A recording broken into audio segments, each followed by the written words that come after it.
Welcome to the Association 4.0 podcast, your association's no fluff playbook to navigating and thriving in Industry 4.0 or the digital marketplace.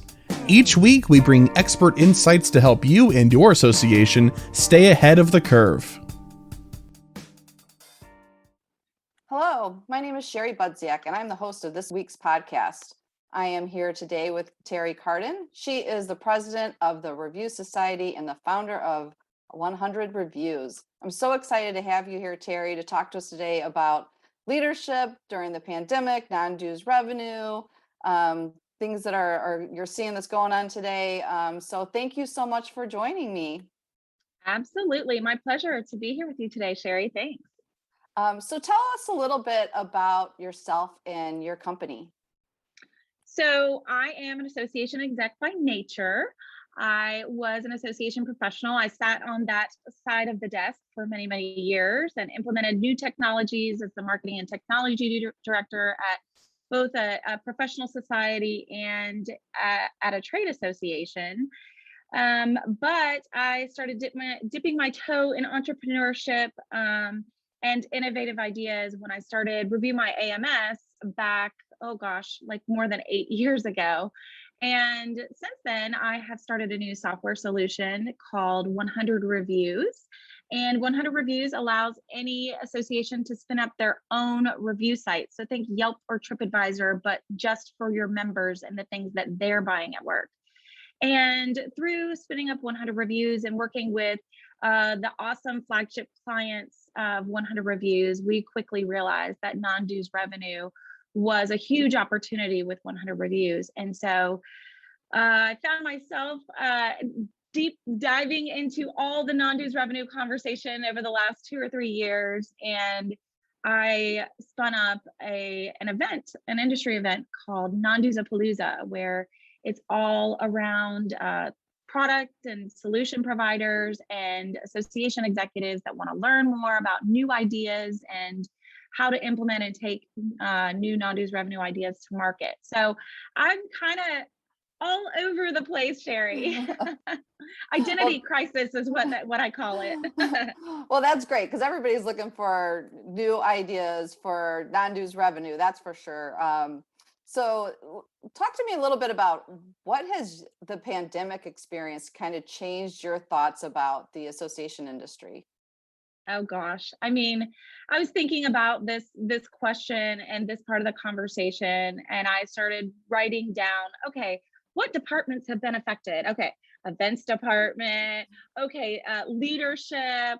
Oh, okay, IT. Oh, okay. I mean, and marketing, communication. Mm-hmm. I mean, the list literally goes on and on. Advocacy, online education and learning. I mean, it is just every single department in the association world has been flipped on its head.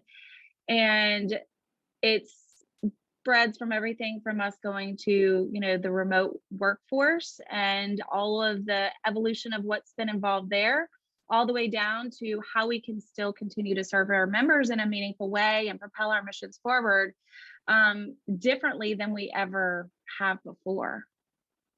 Yeah, I think to your point, I was at a conference this week and everyone was talking about, it was kind of like everybody really had to kind of rethink the way they were doing business. And that has just created a lot of stress. And then in a new environment. So at first everyone was like, okay, this is great. We can work from home. And then now it's like, well, this is never ending. And all of those things have created this, this sense of, I don't know, kind of some stress.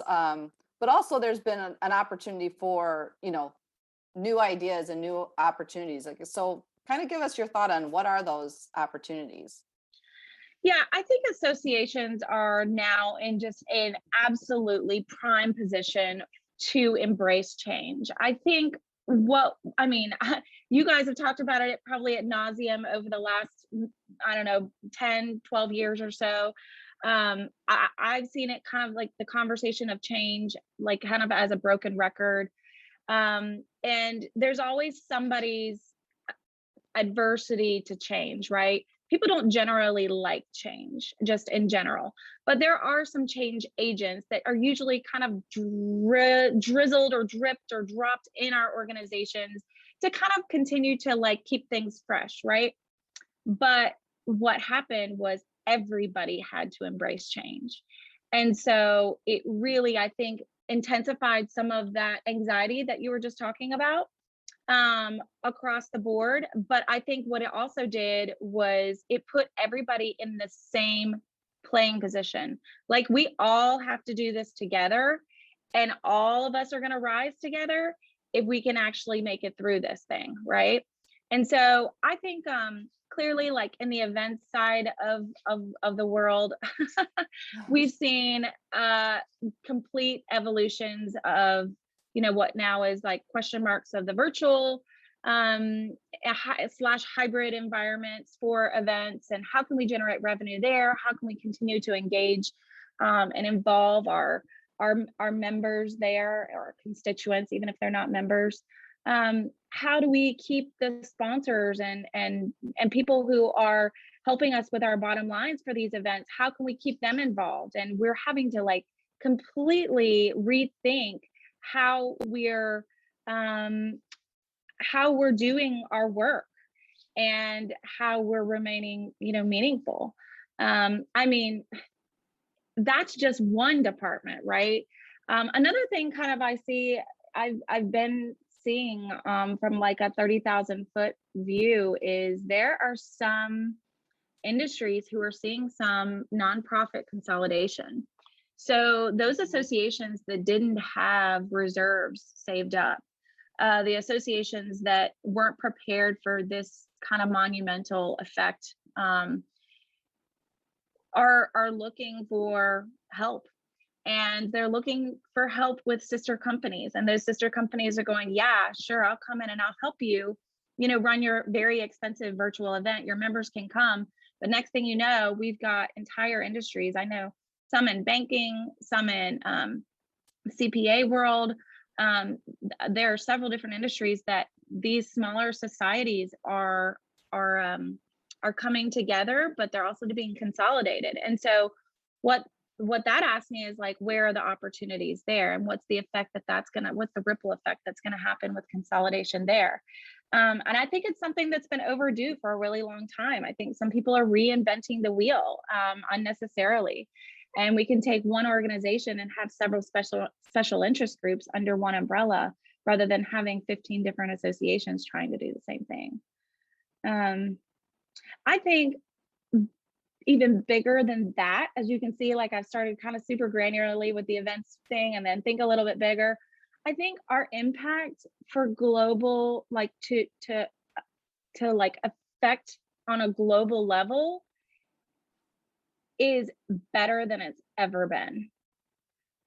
I mean, we no longer have to stick to the borders of location. And I think that's a really remarkable thing, because associations are doing some kick-ass, really amazing work for the world and for professions and for people who are ultimately the backbone of our societies, not just where we are here in the US, but internationally. And I think we're seeing an evolution of breaking borders. And it's really awesome to know that that opportunity is ahead of us. Yeah, we, you know, Teri, to that, now that this wasn't globally, but we had customers that were in a position that they were already going to this remote environment in order to hire the best talent that they could, right? So they were hiring talent already all over the country. So when the pandemic hit, it was no change for them. But you've seen companies and associations that have embraced that because they realize, okay, we can do this. And then others that are just waiting to get back to the office, right? Like, so I do think, you know, there's opportunities that we saw that organizations embraced, but what I'm hoping is that they don't go back to, okay, well, we did this before and that's still going to work, right? I think it's really really thinking about, you know, how we, as you said, kind of embrace change, keep being agile, look for those opportunities. But as you mentioned, there's a lot of challenges for people to, thinking that way. And I guess, give me your thoughts on what you feel the challenges of, getting there. And, I mean, Sherry, from your mouth to God's ears, I mean, that we don't go back to doing things the way that we have done them before. I think the challenges are, I think just like a general statement here about the workforce is that good work is becoming harder and harder to find. Yeah, And, the human capital, if you will, our human resources is dwindling. And so we're up against that all by itself. Now, what does that look like in the face of a new hire, like you just mentioned? We and mash that up with our opportunity to be able to break beyond, the walls of our offices and break even beyond the city walls and the state walls. We have new opportunity to hire the best people, and we're not going to have a choice because there isn't anybody to choose from locally, right? We have a real problem on our hands, and it's only going to get worse because people just aren't populating like they used to. So I think in terms of, like real challenges, I think we're going to have a human challenge. We're going to have a human resource challenge, very quickly. We already do have it, but it's going to get even worse. No offense. I'm not a doomsdayist. I'm actually been, accused of being more Pollyanna than doomsday, but this is just the reality. But I think, other challenges too are associations just evolving, with at the same rate as what they really need to. So, we've been able to launch virtual conferences and engage with our members that way, create new content. And I think the challenge there then is like, okay, what do we keep from pandemic and what do we toss? And if we wanted to put on our entrepreneur hats for a second, Sherry, we immediately know as women who have started up businesses that it takes time for things to start up. It takes, 3 to 5 years for you to even think about being in the black on a new product or service to determine whether or not it's going to work. So only 1 year's worth of virtual events is not really going to reveal the truth about whether this product or service will work. And so I think we need to, as associations, adopt some of this entrepreneurial mindset, which is something you guys preach all the time. And I love to listen to and read about the work that you guys are doing there. That is, I think we really need to put on that entrepreneurial hat and say, you know what, like this worked a little bit this way, this worked a little bit that way. What do we keep? What do we adopt? And what do we say, you know what, thank God the pandemic's over, we can actually get rid of that now. So I think the challenge really comes in trying to maximize the resources that we have. Teri, that is such a good point, and even gives me some different perspective because I'm hearing it, right? I'm hearing it from organizations that they'll say, well, that virtual meeting didn't work, or this didn't work, or we don't have the staff resources. But to your point, like as a business owner that, especially a small business owner, we're very agile, right? Okay, that didn't work that way. Let's tweak it. Let's try it this way. Let's do something better or newer, or talk to our customers and see what they want. And we don't just say, okay, well, that didn't work and throw it out and throw out the baby with bathwater, right? Like we invested some that personal, like, touch with that we just got to kind of keep going. So that 3 to 5 years, I mean, that was a really good point, because like you said, I always have thought that way, but for associations or even our customers, it's hard to kind of always to have that kind of thinking, right? Like they're like, oh, the board doesn't want to do it anymore, right? Yeah. So RGB once said, so often in life, things that you regard as an impediment turn into be a great fortune. And I think if we can look at the opportunities over the challenges, I think we'll be on our way, right? Yeah. The other thing you touched on was about the workforce, and we're actually, I'll talk about it at the end, but have Solutions Day coming up for .org community, and we're going to talk a little bit about workforce But it reminded me, and I can't remember the podcast. Maybe you remember, Teri, but Tom Morrison had a podcast, I don't know, about 6 weeks ago, maybe, talking about workforce and how we don't have enough people to fill the jobs. It was very eye-opening. So Tom Morrison, if anybody wants to kind of listen to that podcast, I know he has it on his website, but do you remember the name of the podcast, Teri? Or I think it's called, I'm getting it mixed up with another one called the Association Podcast. I think it's it's called, not is that that it? one. Is that, No. it's not the Association Podcast. It's another one that's, as says, he does it with Dave Will, and Yes. both of those guys are really funny and very dear friends of mine. So after I listen to a podcast, I can always like just pick up the phone and sort of make fun of them, like many people could probably do by listening to me today. But yeah, that I mean, Tom is very knowledgeable. We'll have to look that up, and you can drop it in the show notes. Yeah. But yeah, I think, I was also doing a little bit of digging on some research to prepare for this. And I found a stat that was like super overwhelming. In 2023, 30 billion in revenue will be generated by products and services that did not even exist pre-COVID. And I think this kind of jumps into like some of the next thing that you want to talk about, which is like the technologies and how they're changing and evolving for the future. But I thought that was astounding. And I think a lot of that, to tie it, to put a bow on the workforce conversation, I think a lot of that is going to have to do with, we don't have the manpower to do it. So we've got to get smart technology in the seat to do it for us. Yeah. Yeah. So do you see that technology kind of changing how, I mean, obviously, we talk about that we're going to need to do that. Do you know of associations, or are you seeing how associations can, change using technology? Yeah, I mean, so one of the trends I think that associations should just get over the overly polished, like everything has to be done like super white glove and like pristine and perfect. What do they say? Perfection gets in the way of progress, I think is the quote. I think the technologies that are supporting associations on being authentic.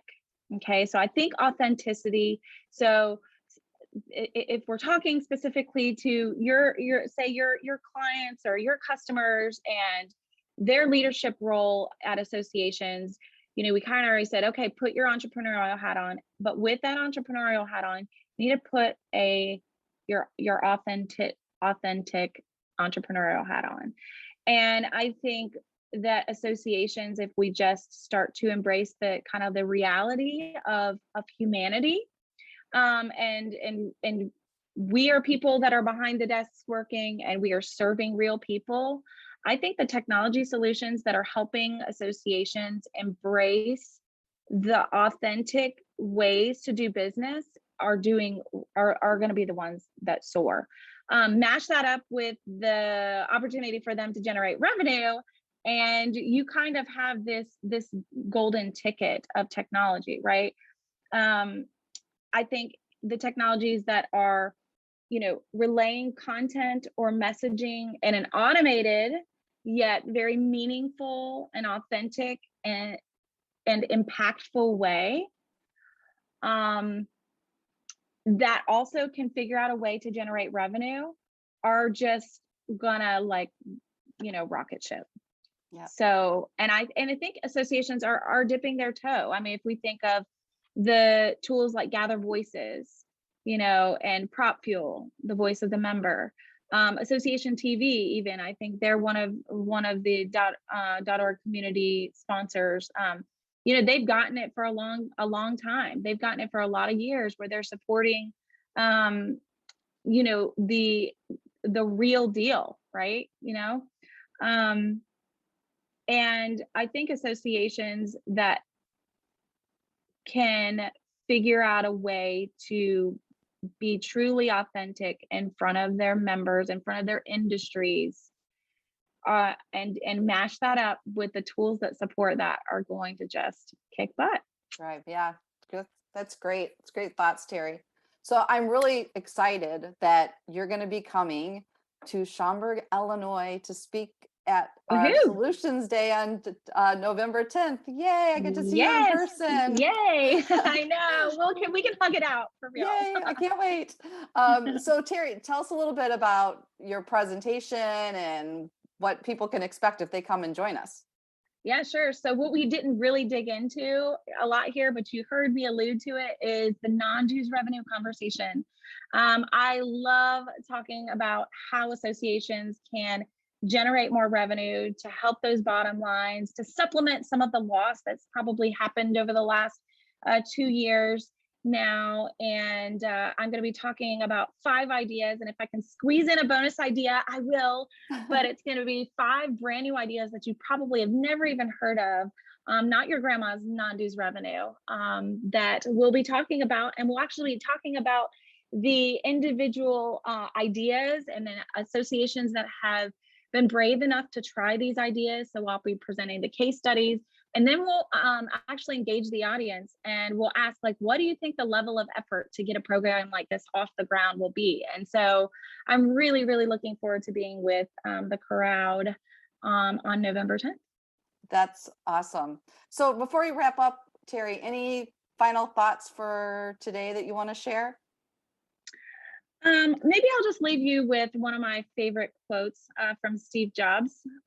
He once said, "The ones who are crazy enough to think that they can change the world are the ones who do."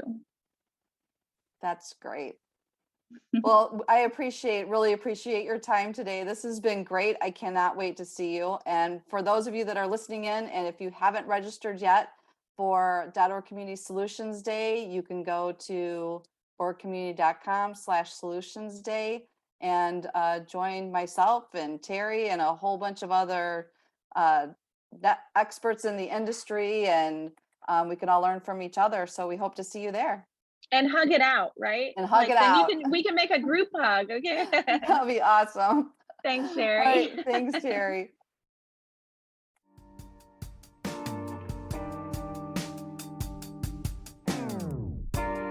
We hope you enjoyed this episode and discovered tips and information that will add value to your leadership style and your association.